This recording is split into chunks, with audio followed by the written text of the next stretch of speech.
arpeggio shapes. We started with the G. We did a bit of the G shape. We've been looking recently at this E shape, sliding it into this root on the 10th fret of the B, which becomes our D shape arpeggio, puts us in that territory. So that's the whole E shape arpeggio.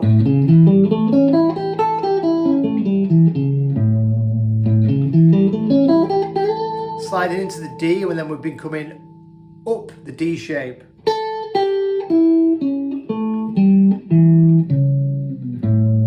We could slide back and go back to that root there, or we can finish it. If we was to play it in its position,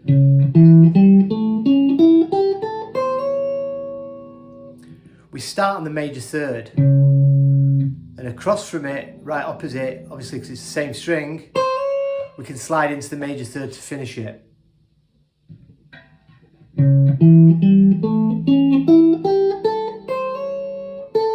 And then we could grab that root with our middle finger, which takes us into the next shape. So after the D shape, it goes back to C, so that's our next shape. The next letter of CAGED always tells you what shape to do next. Remember, we're staying in A, they're all A chords, they're all A dominant 7, but the CAGED system tells you what shape it is. Whatever shape you're on, look at the word CAGED, it's the next letter in CAGED. So E shape, into the D shape, down the D, up the C.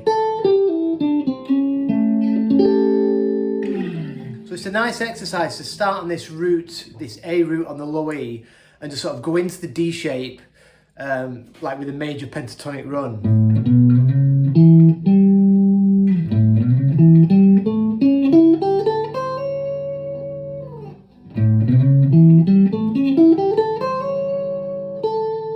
There's our root.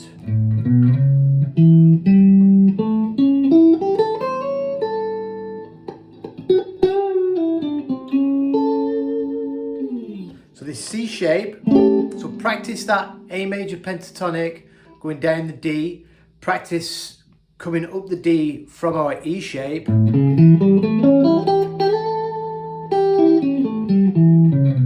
back into our A then. So there's a good exercise. You can go down the E, into the D, then up the D,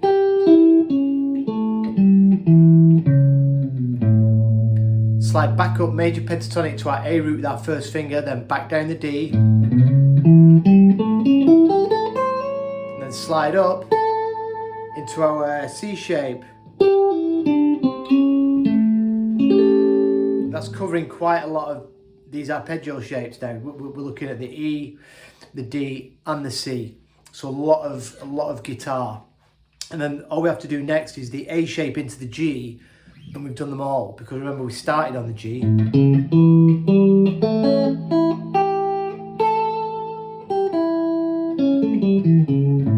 Remember, down the G, up the E. So now we're going down the E into the D, and we can go down the D into the C. So you can see the pattern forming and the great exercise that this unlocks.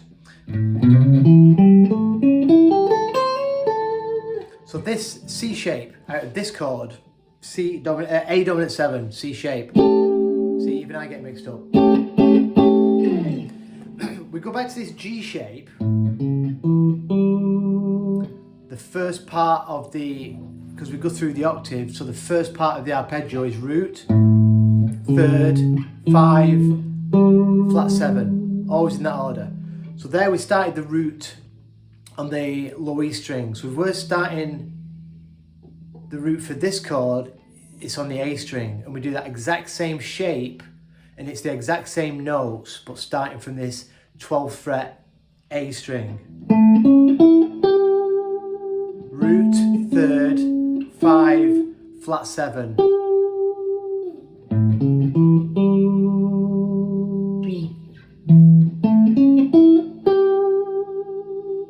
Exactly the same notes, just up a string.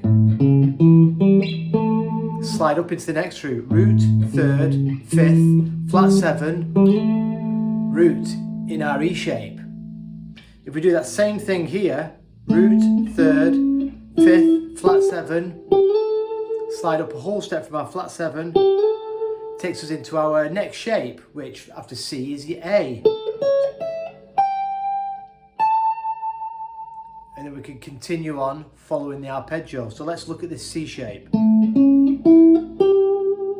So nothing new to learn there. It's the same as our G. So the top of your C shape is the same as the bottom of your E shape. So this part, root, third, fifth, we have here middle finger, root on the 10th fret of the B, we have this shape. Root, third, fifth.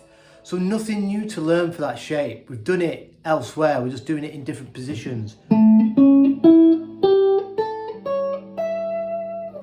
When you're coming down, it's third finger on the root, middle on the major third. Remember, you can slide into that major third.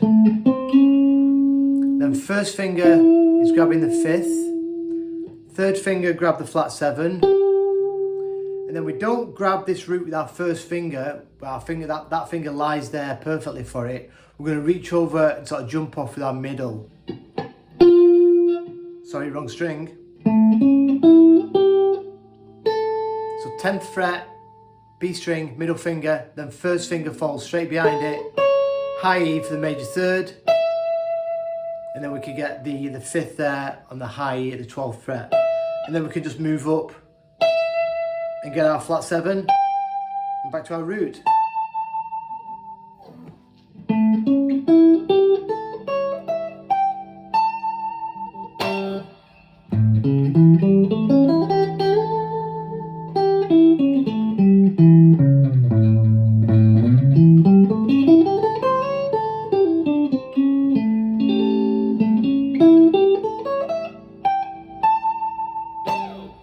Good practice for these shapes right across the neck, from the G into the E, from the E into the D, from the D into the C, from the C into the A.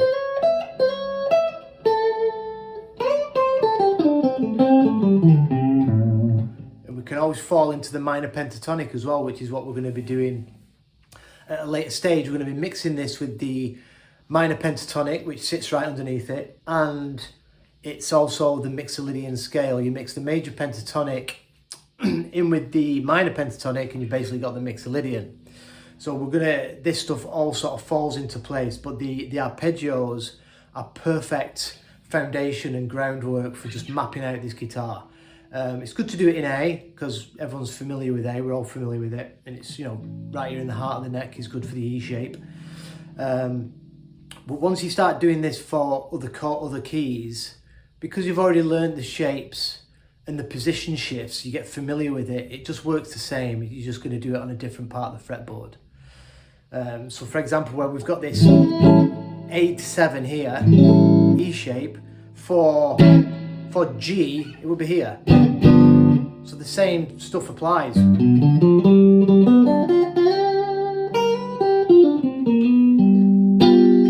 Exactly the same, but you've got to get familiar with it in one key before you can start moving on to the others, or you can get confused. So good exercise for this stuff is you start on the E shape, slide into the next position of the root, and then back up that shape, which is the D.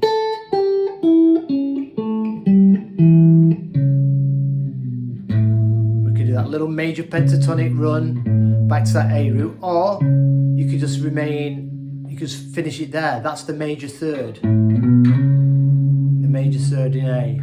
So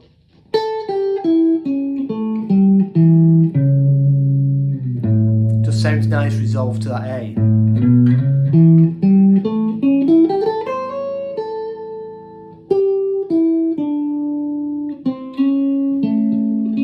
Into our C shape. down the C shape for practice, third finger on the root, middle finger on the major third, first finger on the fifth, then a big jump over to the flat 7, then middle finger on the root to get that 1 3 5 in, and then we jump in from the 5 back up to the flat 7, and then after the flat 7 whole step root. Then if you want to go up to the third again, you probably find you can't go further up than that.